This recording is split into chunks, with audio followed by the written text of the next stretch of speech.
एका reel स्टारचा video viral होतो. ती तिच्या घराखाली व्हिडिओ बनवत असते. तिच्या कॉलनी मधलाच एक पागल मुलगा येतो, तिची छेड काढतो आणि निघून जातो.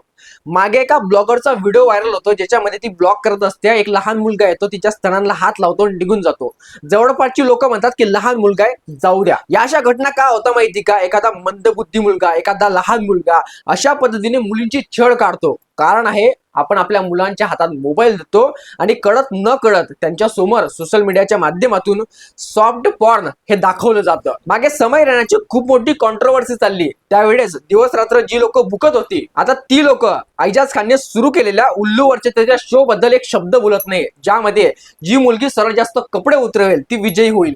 जी मुलगा कामसूत्रीच्या पोजेस ही चांगल्या पद्धतीने करून दाखवेल, तिला चांगले मार्क दिले जातील. अशा पद्धतीने हा ऐजाज खान सोशल मीडियावर सॉफ्ट पॉर्न अपलोड करण्याचं काम करतोय. सरकारला एक विनंती आहे की जर तुम्ही रेप केस नाही थांबवू शकत, तर किमान सोशल मीडियावर अशा पद्धतीने जे सॉफ्ट पॉर्न टाकत आहेत, कमीत कमी त्या लोकांवर तरी जर बसवा. आजकाल जर तुम्हाला सोशल मीडियावर प्रसिद्ध व्हायचं असेल, तर तुम्ही तुमच्या अंगावरचे कपडे उतरवा. तुम्ही एका दिवसात प्रसिद्ध व्हाल. आधी कपडे उतरवले तर महाभारत व्हायचं, आणि आता जर कपडे घालायला सांगितलं तर महाभारत होतं. आणि या सर्व घटना घडतायत कारण आपण सोशल मीडियालाच आपलं स्वतःचं आयुष्य समजून कशा पद्धतीने फेमस होऊ याकडे जास्त लक्ष देतोय.